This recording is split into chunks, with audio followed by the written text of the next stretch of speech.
Now, whilst in this beautiful country and being in the middle of Havana, how could I not give you a Cuban-inspired Cubano sandwich?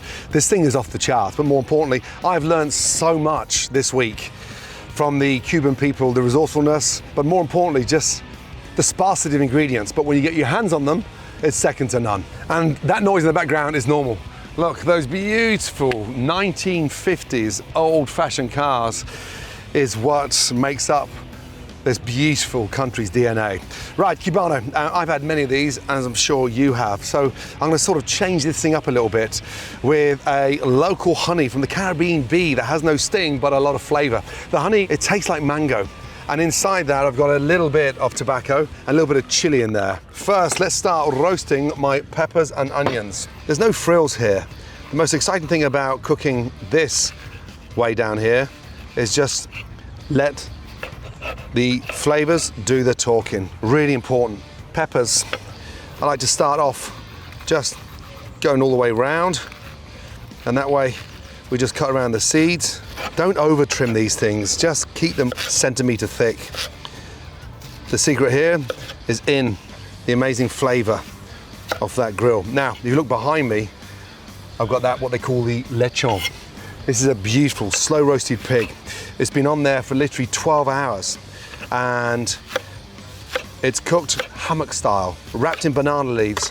And I promise you, the flavor is incredible. So, open up the onions and then get the peppers in there. And look, rub that, a little bit of olive oil, salt, pepper. And I've got little tiny bits of garlic here. All you do is just take the garlic and just squash and lightly crush the garlic. I'm gonna slice it, roast it whole. It's so beautiful, really beautiful. On and then in. And this is a sour orange, okay?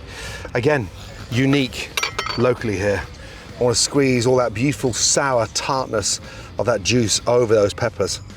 And what this does now is start to sort of marinate the peppers and the onions.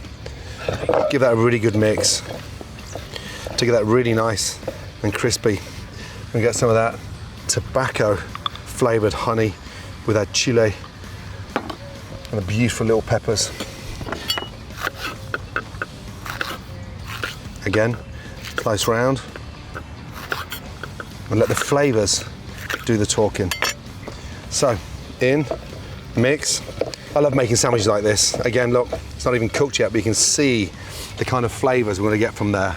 Into the pan, an absolute piping hot pan. I want it colored beautifully, caramelized. Now, I'm gonna slice my pork. Over to the pig.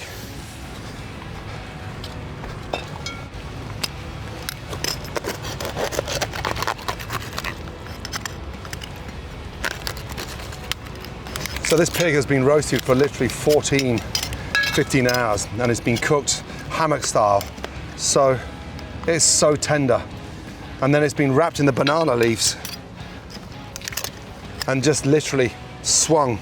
So throughout the cooking process, you get the rope, that's why it's called a hammock, and you just sit here in front of the water and you just pull up and let go.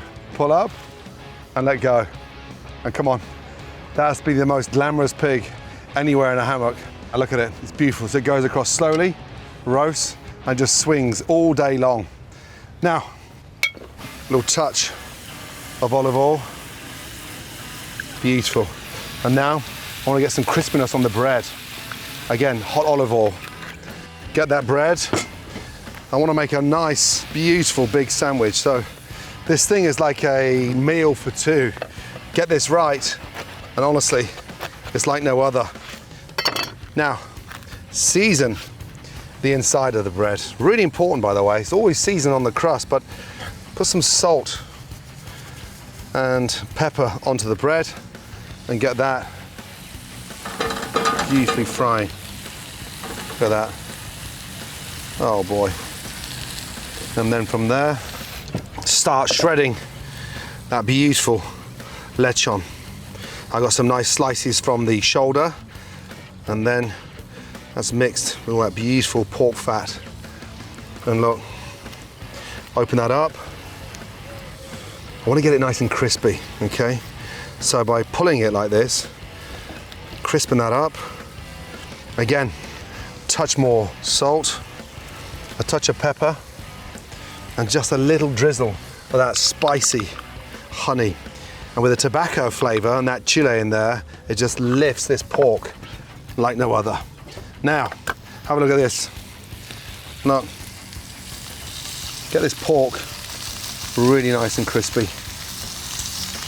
The nice thing about this is you don't need the expensive cuts. This is the sort of the cheap cuts. I've got a little bit of the shoulder here, a little bit of the butt, a little bit of the neck, and look, get that really nice and crispy.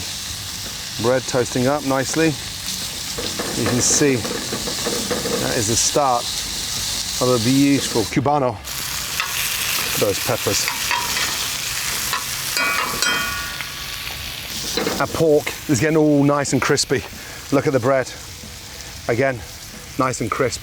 And this is where the Cubano goes up a notch. I'm gonna get some really nice mustard, okay?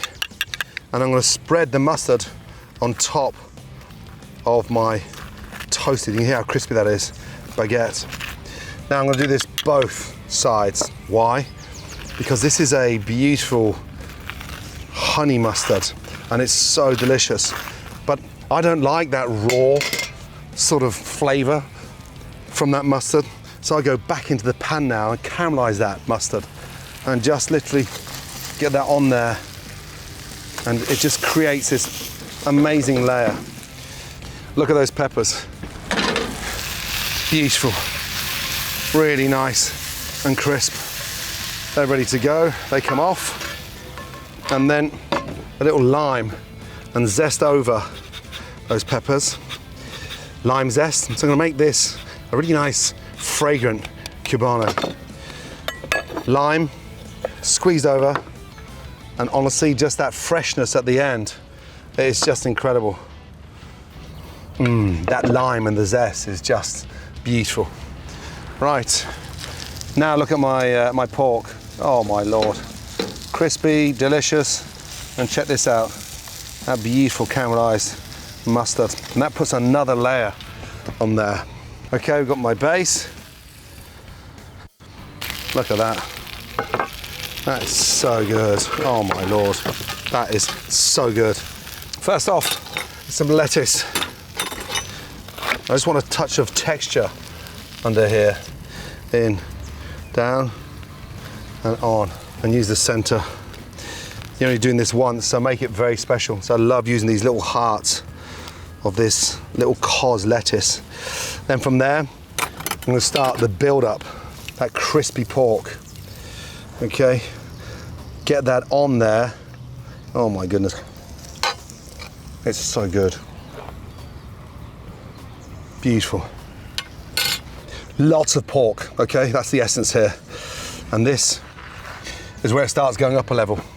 Get your onions, peppers, garlic, and sit that on top. Try and lay the peppers out so they sort of go red, green, red, green. And look at the colors there. So beautiful. You see those tiny little speckles of garlic. The garlic is so sweet at that age. And I've got the peppers, the honey, laced with that tobacco. Just drizzle that over and just let that seep in. Now, a secret ingredient. This is a local pollen. It's a bee pollen, and it's from these incredible Caribbean bees. I'm just gonna sprinkle the pollen inside, and it's gonna give this sort of acidic lift to this Cubano. It is so good, honestly. Finally, bring the heat down. I've got some lovely pickled cucumber here. Lightly drain them, and then just sit that, intertwine it a little bit, sort of lift up the onions and the garlic and just hide that beautiful pickling. Look at that. I mean, we haven't even finished this sandwich yet, and look how good it looks. Right, the final coat of arms is the Gouda. Gouda is a staple in a Cubano. So take your slices of Gouda or Gouda, depending where you are, sit that on top of your bread. Give it a touch of seasoning. Press that in and just go back into the pan, literally for 30 seconds. I call this the cheese skirt, and it is just incredible because, look, this Gouda melts, and we have this beautiful, cheesy, delicious, incredible finish to the sandwich. And look, that is ready. That's my glue that literally sticks this beautiful Cubano together. Push that down. As that Gouda firms up, it sticks the whole sandwich together. And then, watch, in. And look at that. Seriously. I promise you that has to be one of the most delicious Cubanos anywhere in the country. And that certifies I am not an idiot sandwich. Bon appetito. Catch all new episodes of Gordon Ramsay's Uncharted, now streaming on Disney Plus and Hulu.